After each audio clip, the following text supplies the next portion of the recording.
Bonjour et bienvenue à chacun dans le nom du Seigneur Jésus. Ainsi donc, pendant que nous en avons l'occasion, pratiquons le bien envers tous et surtout envers les frères et sœurs dans la foi. C'est avec ce texte tiré de l'Épître aux Galates et au verset 10 que nous voulons nous accueillir ce matin dans le nom du Seigneur Jésus. Bienvenue à vous qui nous avez rejoints dans notre salle ici à Marcinelle, à la rue des Caïens.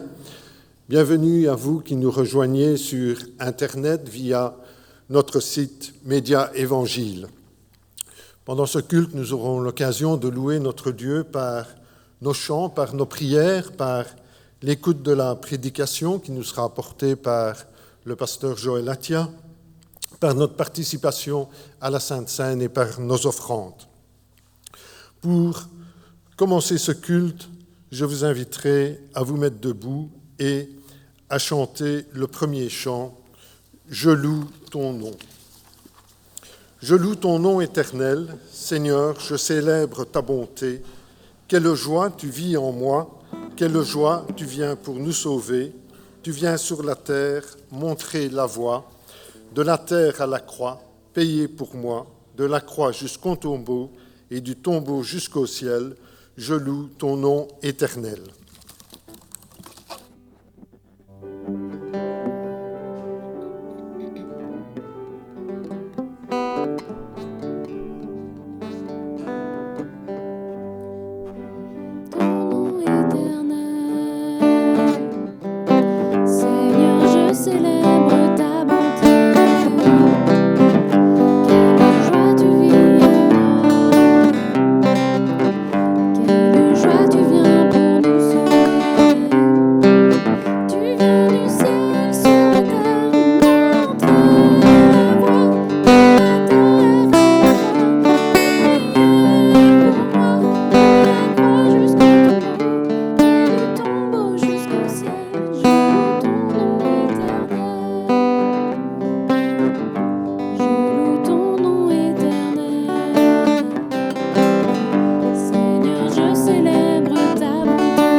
Merci à Naomi, Mary et Jean-Louis qui nous accompagneront ce matin pour les chants.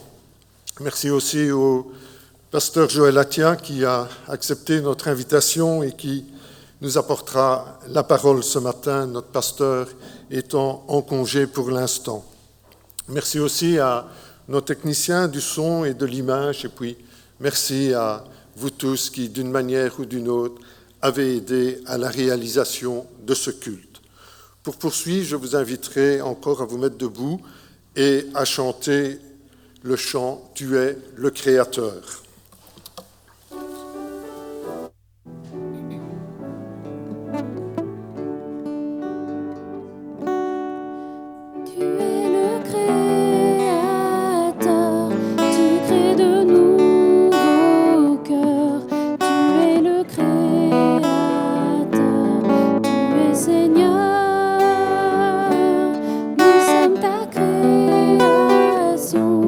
Reçois l'adoration.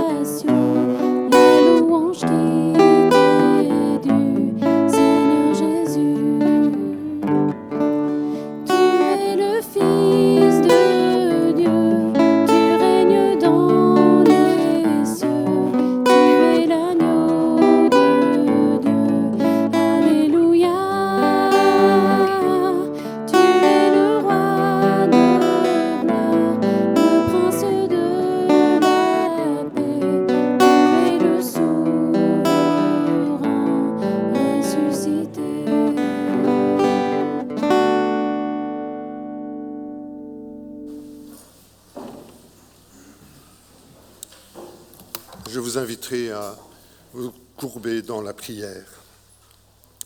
En effet, Seigneur notre Dieu, nous sommes réunis ce matin pour t'apporter la louange et la reconnaissance de nos cœurs, parce que tu es le Dieu créateur, tu nous as sauvés et tu veux créer en nous de nouveaux cœurs. Merci Seigneur pour ta fidélité à notre égard et pour tes bontés qui se manifestent envers nous jour après jour, Seigneur. Merci aussi pour ce soutien que tu nous apportes lorsque nous sommes dans l'épreuve, Seigneur. Seigneur, ce matin, nous voulons te demander le secours de ton esprit pour le culte, ta bénédiction sur ton serviteur que tu nous as envoyé ce matin, qu'il puisse nous apporter le message de ta part, que tu puisses trouver en nous des auditeurs attentifs qui mettront en pratique ce qu'ils ont appris de toi, Seigneur. Seigneur, nous te prions pour tous tes serviteurs qui se lèveront à travers le monde pour annoncer ta parole à ton peuple. Nous te demandons de les bénir, Seigneur. Nous te demandons ta bénédiction aussi sur notre pasteur, sur sa famille, que tu renouvelles leur force durant ce temps de congé que tu leur accordes, Seigneur. Seigneur, nous voulons te remercier pour cette liberté qui nous a été acquise à la croix de nous approcher de toi, Seigneur. Mais nous voulons aussi te remercier parce que cette liberté nous est acquise par les autorités de notre pays, Seigneur. Nous voulons te les confier pour qu'elles puissent bien diriger le pays avec sagesse, Seigneur. Seigneur, nous nous souvenons que certains de nos frères n'ont pas ce privilège et nous te les apportons ce matin, te demandant d'aveugler les autorités qui les gouvernent et qu'ils puissent eux aussi passer de moments bénis avec toi, Seigneur. Seigneur, nous t'apportons nos frères et sœurs âgés qui autrefois se réunissaient avec nous et qui en sont maintenant en péché. Seigneur, nous te demandons pour eux une riche bénédiction. Seigneur, te prier aussi pour nos frères et sœurs qui sont malades. Seigneur, nous te les apportons ce matin, Seigneur.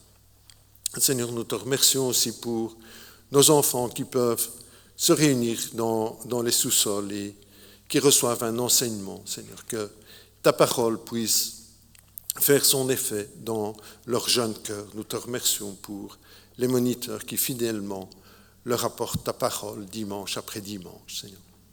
Seigneur, nous t'apportons encore ce culte et te demandons ta bénédiction sur chacun d'entre nous, Seigneur. Te demandons tout cela au nom du Seigneur Jésus.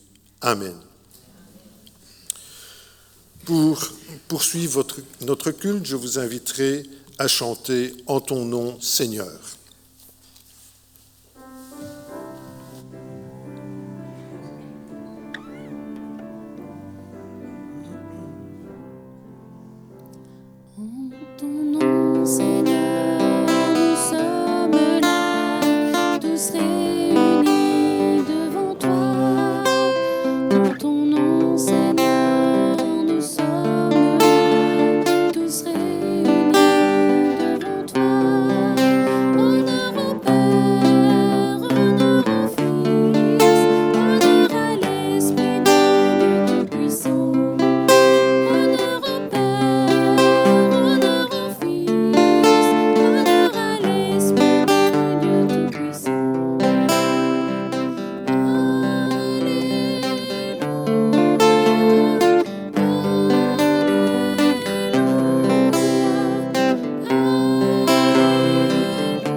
Je vous inviterai maintenant à ouvrir vos Bibles dans l'Évangile de Jean au chapitre 10 et nous lirons les 18 premiers versets.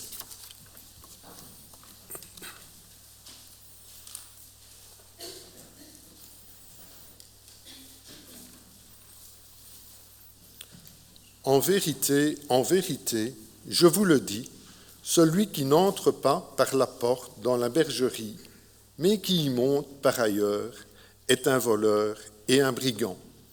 Mais celui qui entre par la porte est le berger des brebis. Le portier lui ouvre, et les brebis entendent sa voix. Il appelle par leur nom les brebis qui lui appartiennent, et il les conduit dehors. Lorsqu'il a fait sortir toutes ses propres brebis, il marche devant elles et les brebis le suivent parce qu'elles connaissent sa voix. Elles ne suivront point un étranger, mais elles fuiront loin de lui parce qu'elles ne connaissent pas la voix des étrangers. Jésus leur dit cette parabole, mais ils ne comprirent pas de quoi il leur parlait. Jésus leur dit encore, en vérité, je vous le dis, je suis la porte des brebis. Tous ceux qui sont venus avant moi sont des voleurs et des brigands, mais les brebis ne les ont point écoutés. Je suis la porte. Si quelqu'un entre par moi, il sera sauvé, il entrera et il sortira et il trouvera des pâturages. Le voleur ne vient que pour dérober, égorger et détruire. Moi, je suis venu afin que les brebis aient la vie et qu'elles soient dans l'abondance. Je suis le bon berger. Le bon berger donne sa vie pour ses brebis. Mais le mercenaire, qui n'est pas le berger et à qui n'appartiennent pas les brebis, voit venir le loup, abandonne les brebis et prend la fuite, et le loup les ravit et les disperse. Le mercenaire s'enfuit parce qu'il est mercenaire et qu'il ne se met point en peine des brebis. Je suis le bon berger, je connais mes brebis et elles me connaissent, comme le Père me connaît et comme je connais le Père, et je donne ma vie pour mes brebis. J'ai encore d'autres brebis qui ne sont pas de cette bergerie. Celles-là, il faut que je les amène. Elles entendront ma voix, et il y aura un seul troupeau, un seul berger, le Père m'aime parce que je donne ma vie afin de la reprendre. Personne ne me l'ôte, mais je la donne de moi-même. J'ai le pouvoir de la donner et j'ai le pouvoir de la reprendre. Tel est l'ordre que j'ai reçu de mon Père. Avant d'entendre la parole qui nous sera apportée ce matin par Joël Atia, je vous invite à vous mettre debout et à chanter « J'entre dans tes portes ».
Bonjour à chacun et chacune.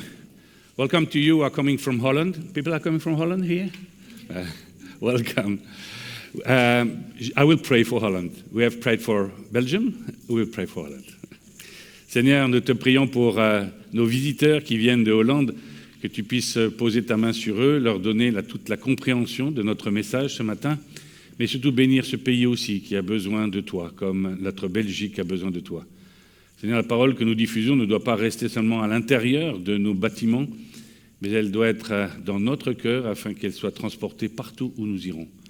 Aide-nous, Seigneur, à garder ta parole sur notre cœur. Amen. Nous allons continuer le message de la semaine dernière. Donc ceux qui n'étaient pas là la semaine dernière peuvent partir. Non, je rassure, vous pouvez rester. La parole est toujours actuelle et toujours dynamique. Je vous propose aujourd'hui de prendre la suite un petit peu de la semaine dernière. Je vais résumer.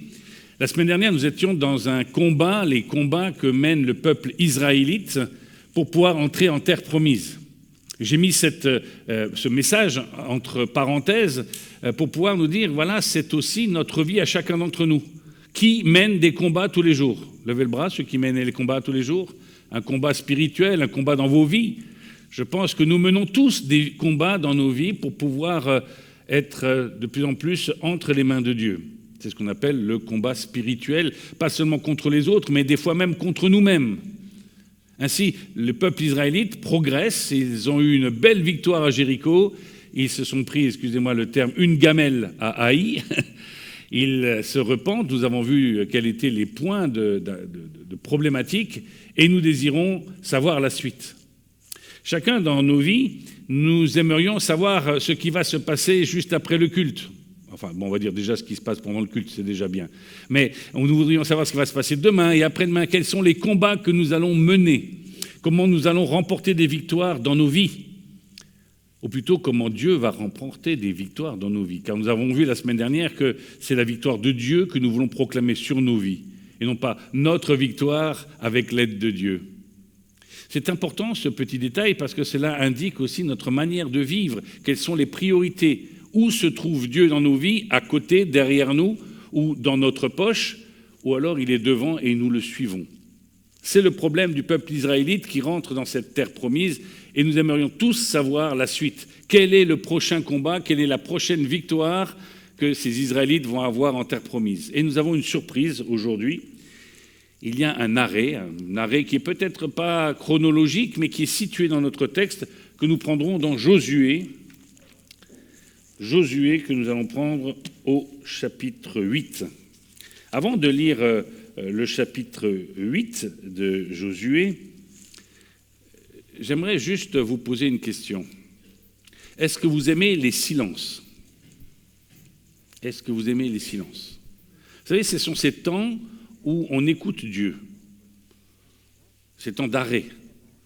On est dans une société où tout doit être productif. Est-ce que les silences sont productifs? Est-ce qu'il y a des moments où nous aimons les silences ou est-ce qu'ils nous mettent mal à l'aise? Vous imaginez une réunion de prière où on dit « Allez, on va prier » et pas de prière. En fait, non, le silence, c'est aussi le temps d'écoute de Dieu. Nous confondons souvent la prière avec le temps où nous parlons à Dieu. Alors si c'est le temps où nous parlons à Dieu, quand est-ce que nous écoutons Dieu? Il y a besoin de parenthèses, encore une fois, dans nos vies, d'espaces ménagés pour que nous n'allions pas de combat en combat ou d'histoire en histoire, mais peut-être de temps en temps dans lequel nous passons ce temps avec Dieu. Est-ce que c'est facile, honnêtement, de prendre du temps avec Dieu? Non pas celui seulement de la lecture de la Bible, mais celui du silence, celui de se présenter devant Dieu, de s'arrêter. Le jour du culte, c'est un jour souvent où les dames sont affairées aux cuisines. Ce n'est pas le jour le plus simple. Mais il y a eu le culte, le matin. Il y a peut-être la sieste l'après-midi, ou le football du garçon. Mais où se trouve le temps d'écoute de Dieu dans le silence? Nous posons beaucoup de questions, et les Juifs ont posé beaucoup de questions à Dieu, les Israélites ont posé beaucoup de questions à Dieu. Quand est-ce que nous prenons le temps de nous arrêter et de reprendre quelques repères qui sont présents non seulement dans la première alliance, mais aussi dans la deuxième alliance?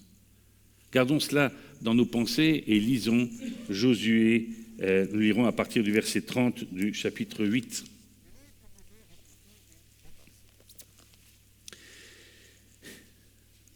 Alors, Josué construisit un autel en l'honneur de l'Éternel, le Dieu d'Israël, sur le mont Ébal, comme Moïse, le serviteur de l'Éternel, l'avait ordonné aux Israélites.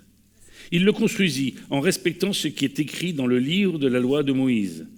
C'était un autel en pierre brute qu'on ne travailla pas avec le fer. Ils y offrirent des holocaustes à l'Éternel et ils présentèrent des sacrifices de communion. Là, Josué écrivit sur les pierres une copie de la loi que Moïse avait écrite devant les Israélites. Tout Israël, avec ses anciens, ses officiers et ses juges, se tenait des deux côtés de l'arche, devant les prêtres, les Lévites, qui portaient l'arche de l'alliance de l'Éternel. Les étrangers, comme les Israélites de naissance, étaient là, une moitié du côté du mont Garizim, l'autre moitié du côté du mont Ébal, conformément à l'ordre qu'avait précédemment donné Moïse, le serviteur de l'Éternel, pour bénir le peuple d'Israël. Josué lut ensuite toutes les paroles de la loi, les bénédictions et les malédictions, suivant ce qui est écrit dans le livre de la loi. Il lut la totalité de ce que Moïse avait prescrit devant toute l'assemblée d'Israël, avec les femmes et les enfants, ainsi que les étrangers qui vivaient au milieu d'eux. Jetons juste un coup d'œil sur le texte qui met en référence, c'est Deutéronome chapitre 27. Si vous regardez le chapitre 27 de Deutéronome, vous avez peut-être des titres. Ordre de construire un autel sur le mont Ébal. En fait, déjà dans le désert, les Israélites ont des consignes sur ce qu'ils devront faire, sur ce qu'ils devront accomplir. En fait, la plupart des Israélites attendent d'entrer en terre promise. Vous savez pourquoi ? Parce que c'est là où coule le lait et le miel. C'est des fois ce que nous promettons, et je le crois vraiment, lorsqu'on propose aux personnes de suivre notre Seigneur Jésus-Christ. En suivant notre Seigneur Jésus-Christ, il y a l'assurance d'entrer dans un pays où coule le lait et le miel. En êtes-vous assurés ? Mais cela n'empêche pas qu'entrer dans la terre promise spirituelle est un combat. Et au milieu de ce combat, on peut en oublier l'auteur du combat. Et ici, on nous rappelle, bien avant qu'ils n'entrent en terre promise, qu'ils devront construire un autel sur le mont Ébal, respecter tous les commandements, verset 1, respecter tous les commandements que je vous ai prescrits aujourd'hui. Une fois passé le Jourdain, pour entrer dans le pays que l'Éternel ton Dieu te donne, tu dresseras de grandes pierres et tu enduras de chaux, etc. C'est ce que font les Israélites en s'arrêtant à un moment particulier. On peut prendre juste après, au verset 11, vous avez peut-être encore un titre, « Bénédiction et malédiction ». Le même jour, Moïse donna à cet ordre au peuple, lorsque vous aurez passé le Jourdain, Simon, Lévi, Judas, Isaacar, Joseph et Benjamin se tiendront sur le mont Garizim pour bénir le peuple, tandis que Ruben, Gad, Azer, Zabulon, Dan et Naphtali, ce sont les tribus, vous avez reconnu, se tiendront sur le mont Ébal pour prononcer la malédiction. Les Lévites prendront la parole, ils diront d'une voix haute à tout Israël, maudit soit l'homme qui fait une sculpture sacrée ou une idole en métal fondu, horreur aux yeux de l'Éternel, œuvre des mains d'un artisan, et qui la place dans un endroit secret, et tout le monde répondra Amen. Il y a la reprise des commandements. Je reprends encore notre texte. Nous sommes dans un temps particulier de combat. Dans un temps de combat, en général, on se met dans une situation de sécurité. Ici, le peuple israélite doit changer de manière de faire et ils vont s'arrêter non pas pour combattre, mais pour donner un culte à l'Éternel. Qu'est-ce qu'un culte à l'Éternel ? Qu'est-ce que ce culte que nous devons faire non seulement quand nous sommes ensemble, mais aussi tout simplement dans notre vie intime avec Dieu, sur cette terre promise, cette terre spirituelle dans laquelle nous sommes entrés lorsque nous avons accepté le message et reçu le message de notre Seigneur Jésus-Christ. Nous l'avons dans notre texte, des prescriptions qui sont faites dans un temps qui dure. Ce temps d'arrêt, ce temps de silence n'est pas un temps furtif que nous passons avec Dieu. Certains d'entre vous, peut-être, regardent l'heure en espérant que je ne sois pas trop long aujourd'hui parce que la cuisine va brûler, vous avez programmé votre four. Mais pourquoi limiter le temps que nous prenons avec Dieu pour l'écouter et pour lui obéir ? Ici, dans notre texte, nous avons aussi une autre particulier, c'est que tout le monde est présent. Non seulement les Israélites pour ce culte, mais aussi les non-Israélites, ceux qui accompagnent le peuple qui était dans le désert. Tout le monde est invité à faire silence devant Dieu et à simplement se mettre au service de Dieu. temps long, temps fait d'un holocauste, d'un temps de sacrifice et d'un temps de communion, ce que nous allons lire, ce que nous allons voir maintenant ensemble. Reprenons le texte dans sa substance. Que se passe-t-il ce jour-là? On lit la Torah. Alors, ils n'avaient pas de gros livres, ils n'avaient pas encore cette manière de faire, de dérouler des rouleaux. Ils lisent juste ce qui est portable, un peu comme un livre de poche. Ils ont les 10 commandements. Est-ce que vous vous réjouissez, vous, personnellement, des 10 commandements? Je l'ai déjà dit et je le répète, c'est intéressant de voir qu'en tant qu'humains, nous avons tendance à faire plus que 10 commandements. Si je vous demandais maintenant de prendre une feuille et d'écrire les 10 commandements, je suis sûr qu'on arriverait à 20 ou 30. Il n'y a que 10 commandements. 10 commandements qui sont à la fois une consécration à Dieu, les 3 premiers, le 4e, de mettre un jour à part pour Dieu, et après il en reste 6 sur notre manière de vivre les uns avec les autres. 10 commandements qui sont relativement courts, mais qui portent en substance à la fois bénédiction et malédiction. Ces 10 commandements sont des paroles de Dieu faites pour notre bien. Pourquoi est-ce qu'on se passerait de la lecture de ces 10 commandements? Tant de lecture, tant de recueillement, et je vais simplement vous rappeler le psaume 1, que nous pouvons prendre, c'est pas très loin du texte que nous sommes là, après Job, vous prenez le psaume 1, et nous lisons quelques centaines d'années plus tard, le roi David qui parle de sa manière d'aborder les 10 commandements. Il est roi, mais il dit « Heureux l'homme qui ne suit pas le conseil des méchants, qui ne s'arrête pas sur la voie des pécheurs, et ne s'assied pas en compagnie des moqueurs, mais qui trouve son plaisir dans la loi de l'Éternel et la médite jour et nuit. » Ce n'est pas un temps réservé au dimanche matin, ni au Shabbat, ni un temps particulier en communauté, c'est un temps individuellement que nous devons passer devant Dieu à réfléchir à ce résumé que Jésus résumera encore plus tard. Tu aimeras ton prochain comme toi-même, mais surtout, tu aimeras ton Dieu de toutes tes forces, de toute ton âme, de tout ton être. La Torah, les 10 commandements. Vous semble-t-il secs? Vous semble-t-il d'un autre âge? Ou bien vous les connaissez par cœur, mais vous ne les connaissez plus avec votre cœur? Vous connaissez Jean, chapitre 1, on a lu quelques textes dans Jean, mais dans Jean, chapitre 1, on nous rappelle que qui est la parole? C'est Jésus. Jésus est les paroles, Jésus est au centre de ces 10 commandements. Il n'y a pas à dissocier les 10 commandements de la grâce qui est en Jésus-Christ. Jésus qui a inspiré les 10 commandements inspire la grâce qui va avec. Mais nous pourrons prendre encore un autre texte qui se trouve dans Jean, au chapitre 6, qui va encore nous faire aller un tout petit peu plus loin. Jean 6, au verset 68.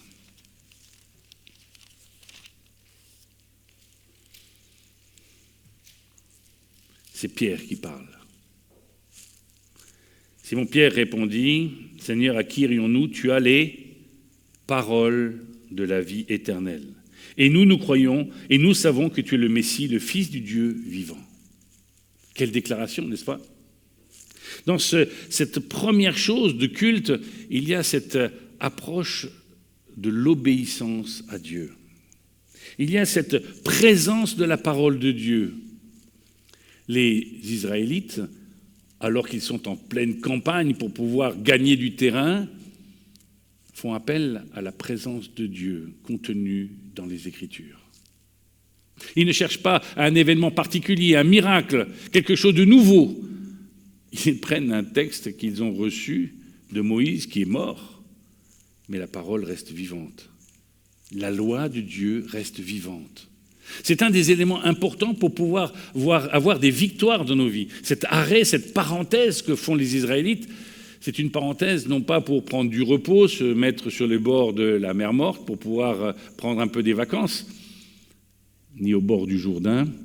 Ils prennent le temps de s'arrêter pour la parole.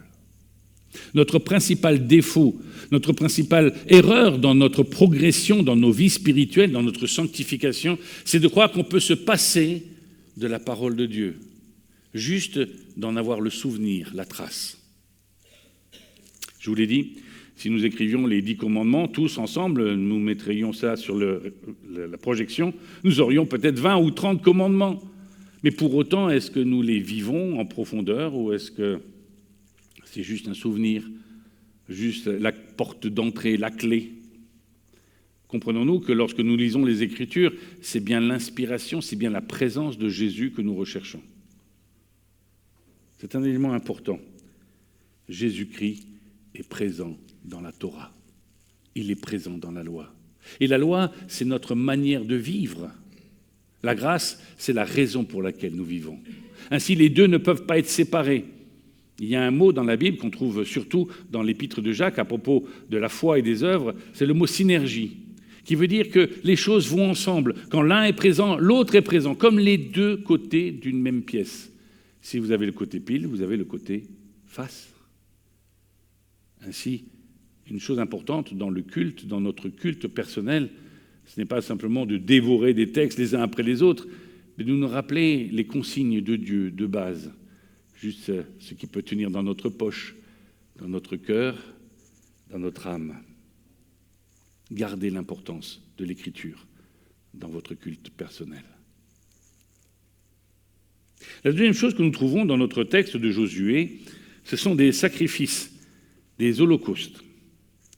Ça vous rappelle quelque chose, un sacrifice, un holocauste, quelque chose d'important dans nos vies, qui est important pour comprendre qu'on va de l'avant? Je me rappelle d'une petite dame dans un centre pour personnes qui ont Alzheimer. Elle écoutait l'Évangile, on est en train d'annoncer l'Évangile aux personnes qui ont Alzheimer. Je crois personnellement que ce n'est pas parce que nous ne voyons rien que Dieu n'agit pas sur l'âme. Et nous annoncions l'Évangile dans ce centre pour personnes qui ont Alzheimer.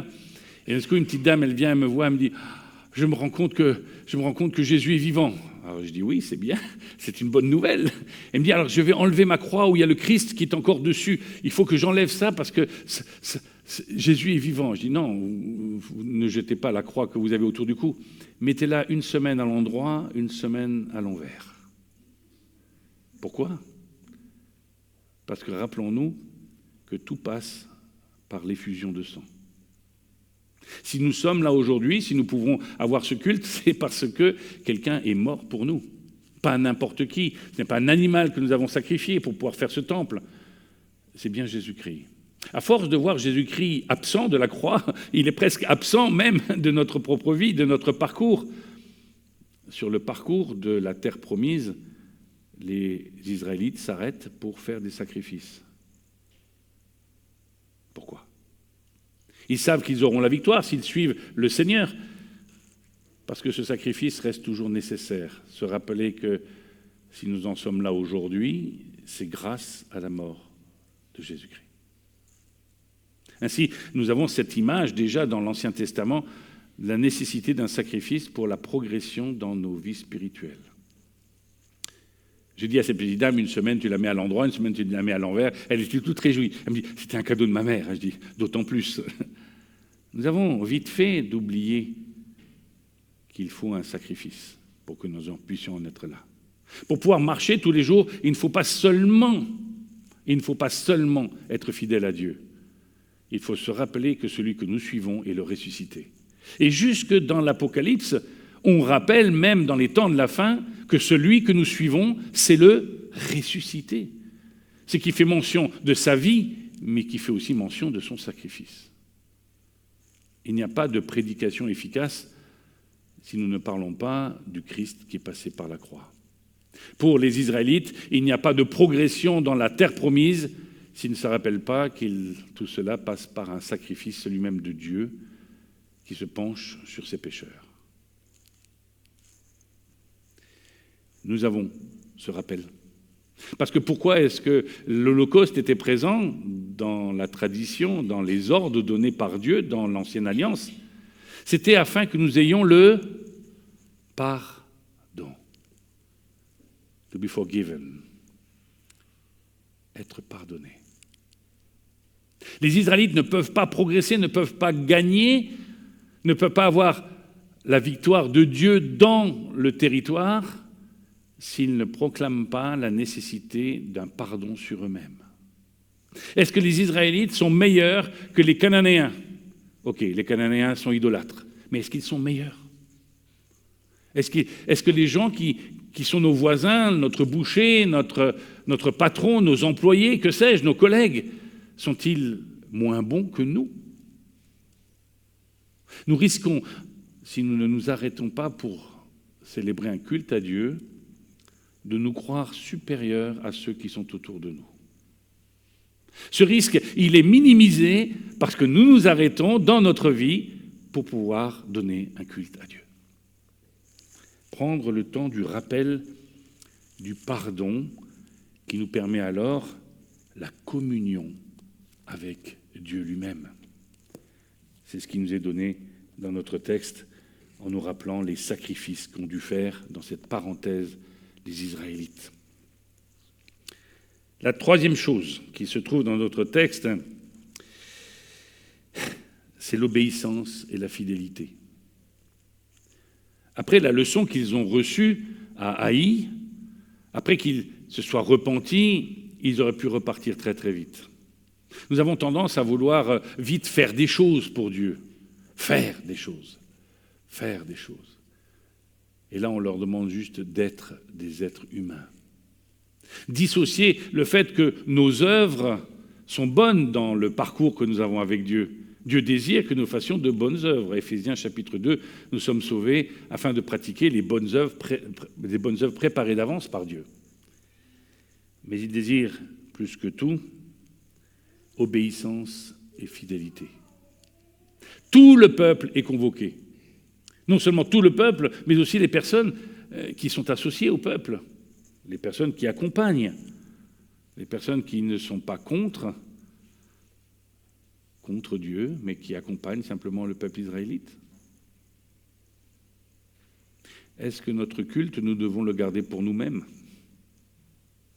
Dans l'obéissance à Dieu, il y a la nécessité aussi d'ouvrir ce culte aux autres. Culte, moment privé ou moment ouvert. Nous sommes des fois étonnés lorsque nous parlons à certaines personnes. Nous leur parlons du Seigneur, mais est-ce que nous les invitons à un culte? Lorsque vous les invitez chez vous à la maison, est-ce que ce jour-là, vous vous privez de prier parce que ça pourrait les déranger? Est-ce que lorsque vous dites à quelqu'un vous dit « j'aimerais bien que vous puissiez prier pour moi », est-ce que vous priez tout de suite ou vous dites « je prierai plus tard » ? Cette immédiateté du culte, c'est cette possibilité que nous avons devant Dieu, inviter ceux qui sont autour de nous à participer à ce culte, cette bière vivante que nous sommes au quotidien. Être obéissant, ce n'est pas seulement venir le dimanche matin, c'est aussi inviter les autres à se rassembler. Tous se rassembler. Que l'assemblée puisse être pleine de personnes qui sont curieuses, avec de bonnes ou de mauvaises raisons, peu importe, car nous savons que c'est devant Dieu que la parole prend son sens. C'est devant Dieu que l'importance de la Torah, l'importance de la Bible dans sa totalité prend son sens, car c'est Dieu qui parle par la bouche de Jésus. Importance du pardon que nous célébrons, comme je viens de le dire, l'Holocauste, que nous célébrons régulièrement par le biais de la scène que nous prendrons tout à l'heure. L'importance de se dire qu'en sortant du culte, je dois être aussi obéissant que pendant le temps que j'ai passé avec Dieu. Le culte, ainsi, n'est pas une parenthèse. Nous croyons souvent que ça fait partie juste un peu de la semaine. Je ne parle pas seulement du culte du dimanche matin, mais de ce culte que vous pouvez mener à midi, ou si vous voulez très tôt à 5 heures du matin, ou si vous couchez très tard, peut-être à 11 heures. Je ne sais pas quel est le moment que vous allez prendre pour écouter Dieu. Et si vous avez des doutes là-dessus, rappelez-vous que quand vous avez besoin de parler à Dieu, quelle que soit l'heure, vous y arrivez. Est-ce que Dieu peut vous parler dans ces temps que vous mettrez à part, ces temps où vous vous rappellerez l'œuvre de Dieu, afin de ne jamais oublier que si vous progressez dans vos vies spirituelles, excusez-moi, ce n'est pas grâce à vous, mais c'est le Saint-Esprit qui agit en chacun d'entre nous.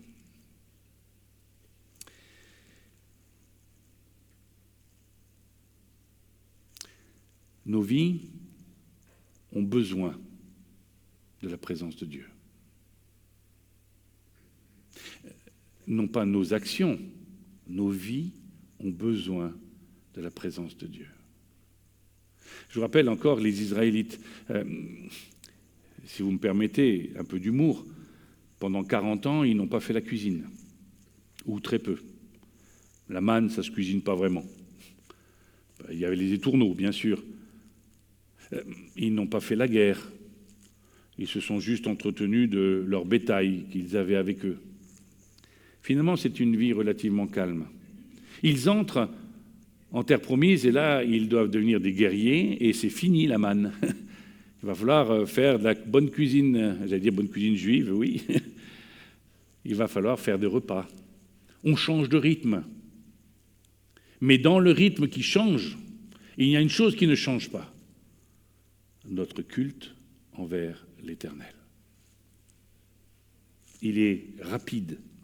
Il est toujours trop rapide le temps que nous passons pour Dieu. Et nous nous plaignons après de ne pas avoir assez de messages. Les 10 commandements trouvent leur centre non pas au milieu, avec 10 commandements, c'est difficile de trouver le commandement du milieu, mais c'est le 4e. Tu mettras à part un jour. Ce jour-là, tu le consacreras à l'Éternel. Tout le résumé est là. Entrer en terre promise, grandir spirituellement, connaître Dieu, ce n'est pas un fait arrêté, c'est un fait continu. C'est prendre le temps de devenir ce que Dieu veut que nous soyons, un peuple d'adorateurs, un peuple qui bénit Dieu. Si vous avez quelques doutes à propos de cela, lisez l'Apocalypse. Alors, au début, c'est compliqué, c'est un peu dur. Mais lorsque nous voyons l'avènement de Dieu, il fait de chacun d'entre nous alors des adorateurs. Des gens qui vouent un culte, qui louent Dieu. Alors ceux qui chantent faux, je vous rassure, si nous aurons un nouveau corps, je pense que nous aurons aussi une nouvelle voix. Mais surtout, il veut que nous puissions continuer, non pas de manière épisodique comme nous pouvons le faire aujourd'hui, un culte à Dieu, mais avoir un culte continu à l'Éternel. Pas de parenthèse pour le culte. Pas de parenthèse pour lire la parole de Dieu. Pas de parenthèse pour se rappeler du sacrifice de Christ. C'est le centre de notre vie.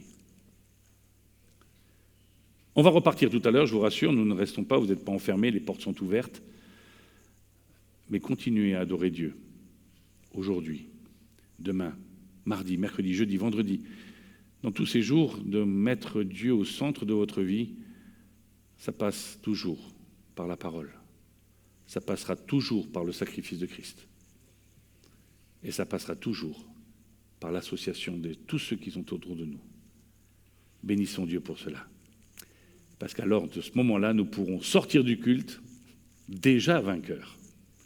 Et nous verrons, si je reviens prêcher prochainement parmi vous, la suite qui se trouve dans les chapitres qui suivent. Nous pouvons prier ? Je propose de nous lever pour prier, pour pouvoir nous tenir vaillants pour Dieu et lui demander son esprit en particulier. Seigneur, merci pour l'histoire des Israélites, parce que déjà à l'époque, tu formes, tu prépares le culte que nous pouvons avoir aujourd'hui.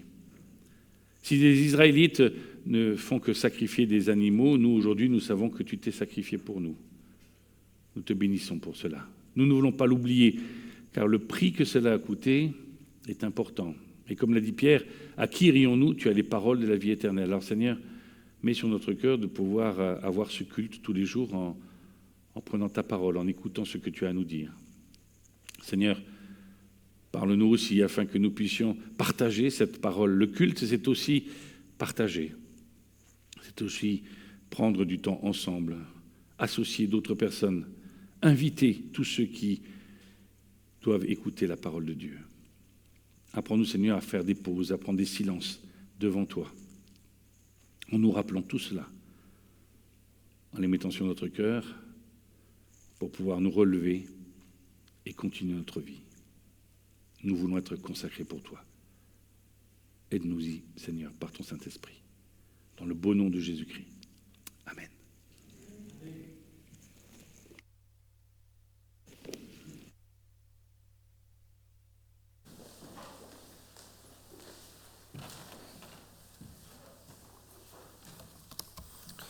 Merci à notre frère pour ce message qu'il nous a apporté de la part du Seigneur ce matin, que par son esprit, notre Dieu nous aide vraiment à mettre en pratique ce message dans notre vie de tous les jours. Avant de partager le pain et le vin, je vous inviterai à chanter le chant « C'est ton sang ». C'est ton sang qui purifie, c'est ton sang qui donne la vie, c'est ton sang qui a coulé. Oui, ton sang précieux m'a racheté, je suis plus blanc que la neige, ô Jésus, toi l'agneau immolé. Je vous inviterai à vous mettre debout pour louer le Seigneur avec ce chant.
Pendant que nous louons le Seigneur avec nos offrandes, je vous invite à chanter « Restaure, ô Dieu ».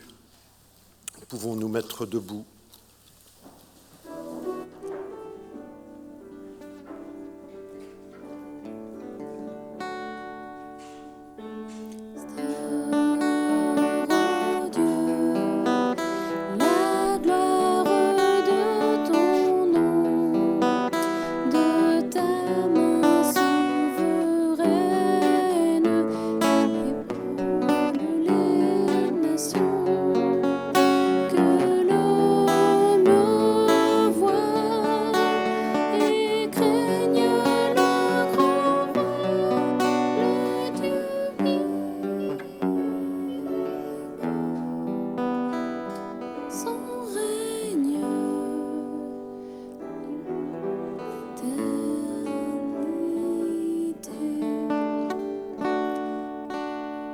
Restaure